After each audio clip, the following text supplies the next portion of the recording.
the Geneva Lake Museum in Lake Geneva, Wisconsin, where they're preserving the past for the future.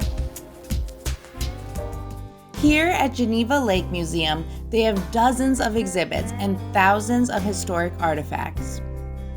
We are joined by Co-Director of Administration, Sonia Akray. Thank you for having us. Our pleasure. So if we can start about when the museum opened.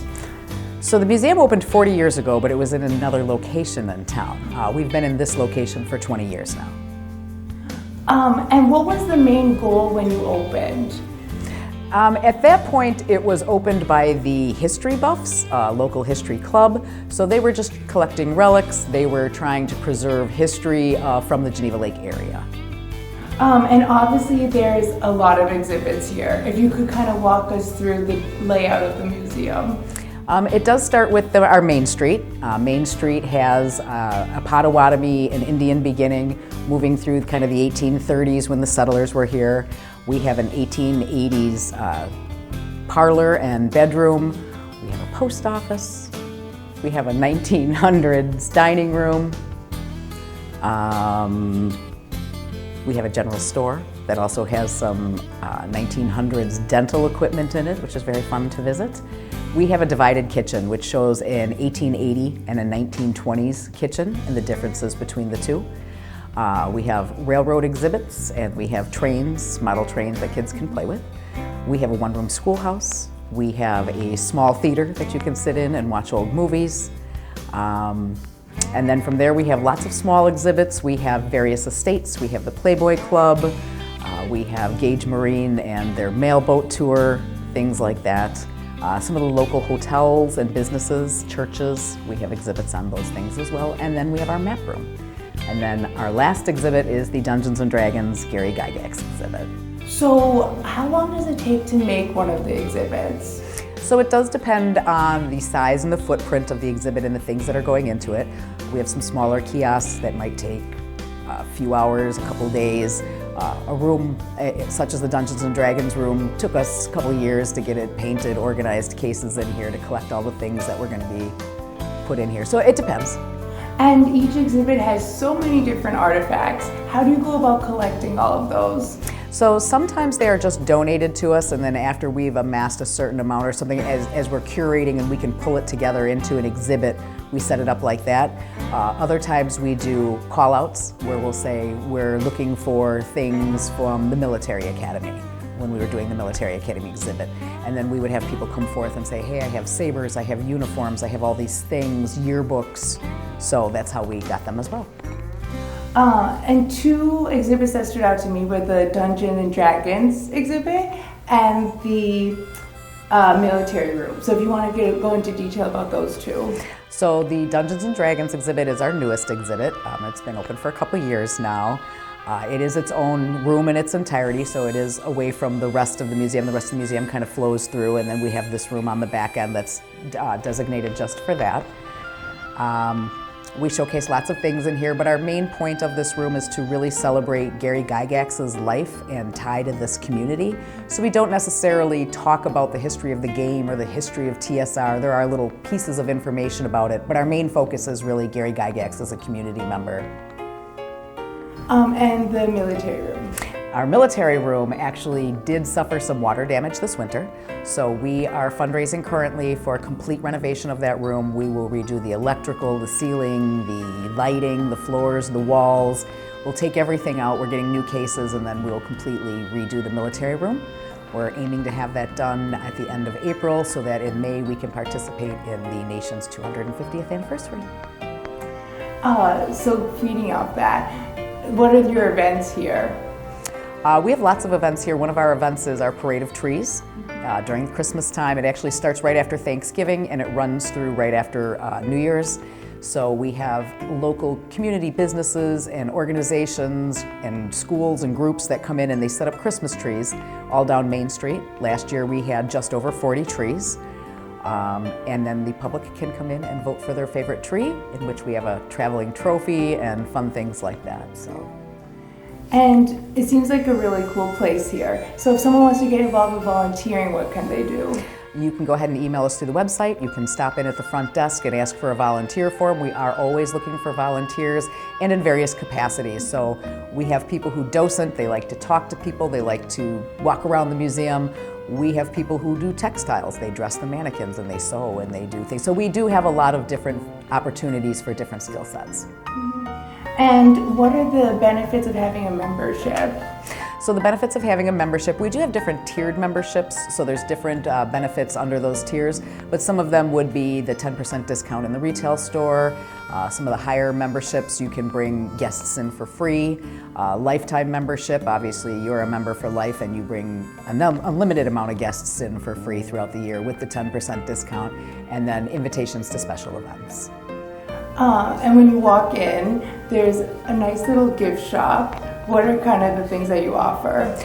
We offer a lot of local history books, maps. We offer quite a few Dungeons and Dragons and Wizards of Lake Geneva thing. Wizards of Lake Geneva is the name of our exhibit. We also offer museum clothing, gift bags, but museum themed and branded items as well. And if you want to talk about the future plans that you have for the museum.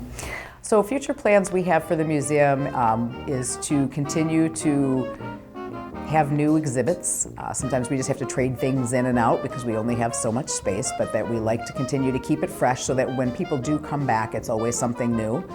As well as eventually it would be nice if we would have an on-site storage or an off-site storage. Right now all of our storage is on-site. And for people wanting to visit, ticket prices, hours, what does that look like? Okay, so I know that kids 12 and under are free. 13 to 17 are $5.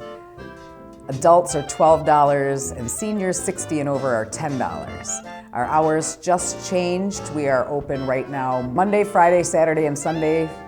So Monday, Friday, Saturday, 10 to 4, Sunday, 11 to 3. And then all of our information and changing hours throughout all the seasons are available on our website. And talking about Lake Geneva in general, why put the museum here? Lake Geneva is a great source for the entire watershed around the lake. We're a little bit bigger city than maybe Fontana, maybe Williams Bay, although they also have historical places and things where they collect relics. If you've ever been to Pier 290, Bill Gage has all kinds of amazing relics in that restaurant. But having it here is really centrally located. We have the parking sometimes, and it just seems to be the best fit. So the city was, we had 7 founding fathers that actually came forth that plot the city. Colonel Maxwell is one of them, so Maxwell Mansion was his original home. I believe that home was built in 1853. So it was planned right around the time though that the state became a state. So that's the beginning of Lake Geneva from there. How it really grew, it was known as Newport of the West.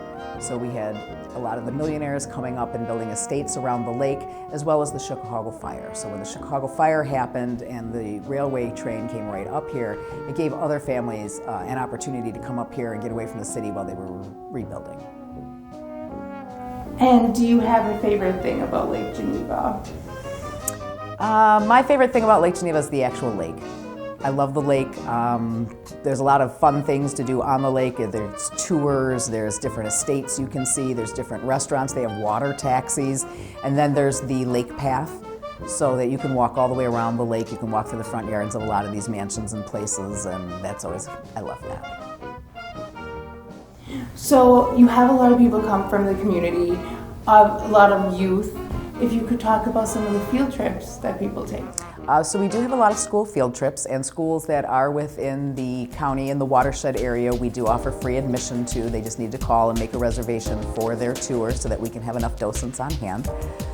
We love to have kids here. We have the I Spy game, so kids can come in and identify things throughout the museum and then get sticker rewards at the end. And then we do have a couple of things that are hands-on. They can drive the tractor, they can drive the fire truck, and we have some bells, fire bells and things they can ring, as well as the train sets. And we didn't talk about Restaurant Week that you're participating in. Yes, so we are going to be participating in Restaurant Week. We are one of the charities that could be voted in to get a $5,000 donation, which would greatly help with our military room renovations. On their website, GenevaLakeMuseum.org, they list a lot of the exhibits that you can find on the property. However, this museum has so much more to offer. Geneva Lake Museum has something for everyone, no matter what age you are. You can see the long history of the lake by looking at its maps and its relics of the past. You get first-hand experience of the beautiful architecture and mansions around the lake. And notably, you can see relics of Lake Geneva legend Gary Gygax, as he would create one of the most influential games of all time, Dungeons & Dragons. Here at Geneva Lake Museum, they are preserving the past for the future. If you are interested in visiting the museum this month, their hours are Monday, Friday, and Saturday, 10 a.m. to 4 p.m., and Sunday at 11 a.m. to 3 p.m.